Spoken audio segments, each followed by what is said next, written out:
Hello and welcome back to details of balance sheet. In the previous lecture, we learned a lot about the non-current assets. In this video, we will be talking specifically for current assets. Even though we touched a little bit on the current assets in the previous video, we will be looking at it in details.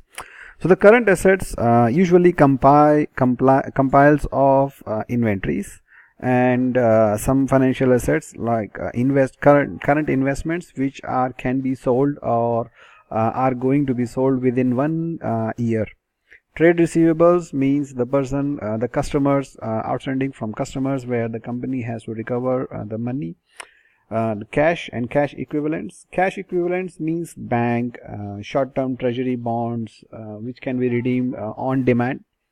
Loans, which the loans you have given to your suppliers or to your employees or to anyone else, to your group companies. Other financial assets like advance tax or other deposits and other current assets. So now we will be looking at it more details on what this particular balance sheet is having. So to know more details about this, we need to go into these schedules. So let's go and have a look at it now. These were all the assets, non-current assets. We looked at it now. The inventories. Inventories here, as you can see, it comprise of raw material $19,000, work in progress 5,000, finished goods 10,000, stock in trade, and stores and repairs. Now, what we need to understand is how these are valued. There are a few principles where we follow for valuing these inventories. Some like, for example, weighted average cost method, or first in first out method, or you might be hearing last in first out, weighted average. But most importantly, these inventories are supposed to be written down to the net realizable value. For example, finished goods, they are worth $10,000. What will happen if tomorrow these finished goods are the real market price? For example, because this is a petrochemical company, what happens to the fact that whatever is the price you are having now, next month the price of petroleum is going down? You know that from your finished goods at the time of balance sheet, you will not be able to recover the value. So will you adjust? Or you know already because this is the cost of producing, the cost to produce finished goods. What if the market price is already low and you cannot even recover your cost? So by accounting standards, by prudent accounting standards, you are supposed to write down the value. So you need to make it cost or sale price, whatever is lower. These costs are purely on cost of raw material plus certain labor, direct labor, which is involved in producing these assets. There are a lot of the cost of the valuation models, valuation methods from one company to another company can differ. Some if they are not following international financial reporting standards, the interpretation of international financial reporting standards or the accounting principles followed by the company can be different. Some companies may add the cost of materials and plus the cost of labor. Some companies may add some percentage of direct overheads, factory overheads, rentals, interest, even though they are not allowed to be added by the financial reporting standards, but company can do, because you have no control over the valuation of these things, and it's entirely up to the auditors to certify that this value is reasonable. There's always a gray area for creative accounting to increase or to decrease the value of inventories. How we can know? From looking at the financial statements, there is no way we can do it. However, if you are considering to buy any company, if you are considering to put a heavy investments, so it's good to do some due diligence. Now, if you are the preparer or you are the owner of the financial statements and you are reading for your own company, you need to ask your managers or directors of finance or chief accountants how they value these things, because sometimes there are a lot of frauds happening in around cash mishandling.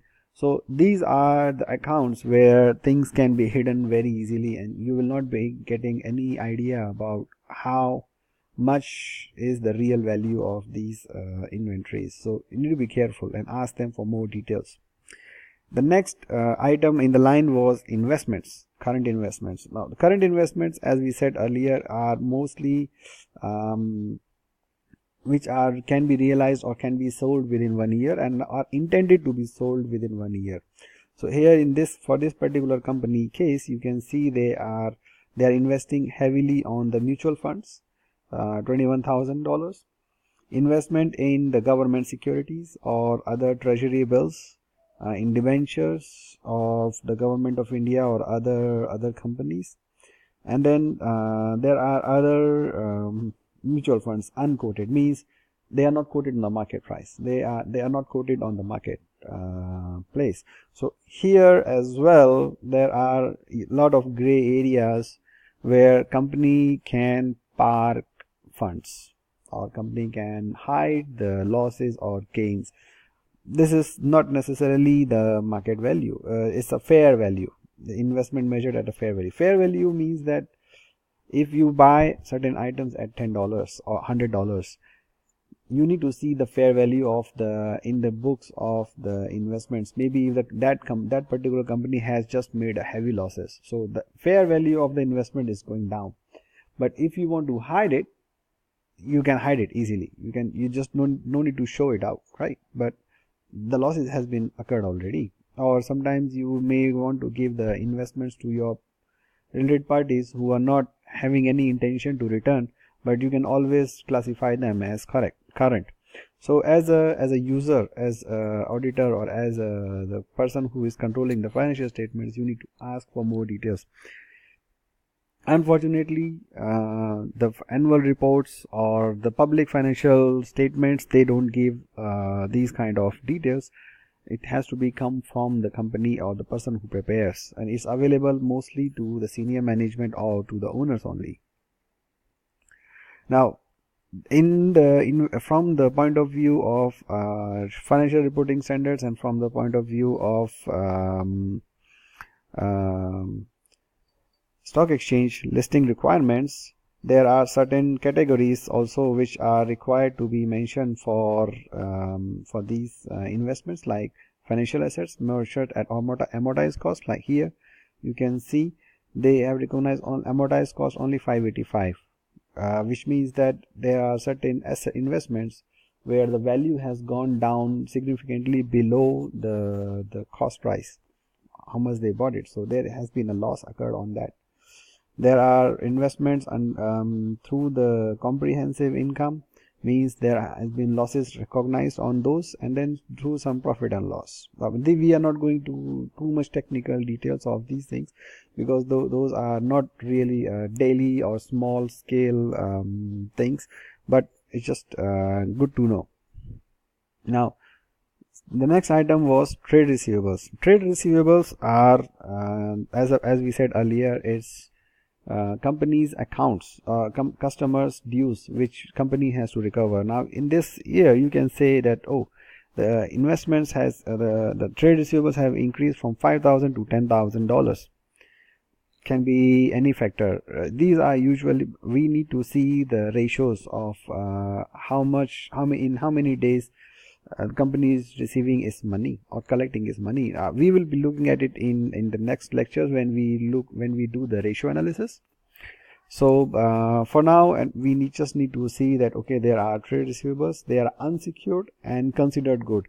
If there is any trade receivable which is considered doubtful, where the recovery is not 100% sure, you need to recognize that as an expense or amortization in the period when the fact is happening that the money will not be able to recover, and we can show it here. $10,000 minus, let's say, out of this 1,000 will not be able to recover. So we can say 10,000 minus 1,000, balance is 9,000. So that 1,000 will go to the our income statement as a loss.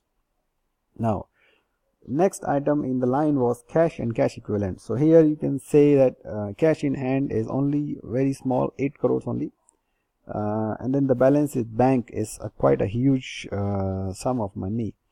Now you can always see as a user of the financial statements that, oh, the company should have probably managed the bank better, because there's a whole lot of money lying in the bank which should have been used for a lot of other investments, short-term investments, so that you can make some more money, right?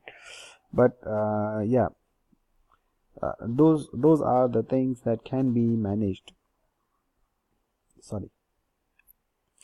The next in line was loans, current and considered good. Now these loans we need to show these loans are to who. Here is a loans and advances to related parties, means that the loans are going to our own individual, our own companies, their own companies. Their related parties are referred to the companies where the board of directors and shareholders are same, or the parent company can exercise significant control over the management of those parties. We will not look into the deep details of what are the related parties. You can refer to the accounting standards or in the country, in your native country. Then there are other financial assets which are called current assets. Now it's interest accrued, deposits, small things, and then others include fair value of derivative. Here also they are doing hedge funding, which is sometimes to prevent the losses on foreign exchange or other type of derivative, or other type of like futures, call options. So these are the small other type of investments. Here also the valuation is important to see how they are valuing. Are they recognizing all related expenses or written loss of value or not? Now, these were all about the assets. In the next video we will be looking at liabilities. Stay tuned. Thank you for watching.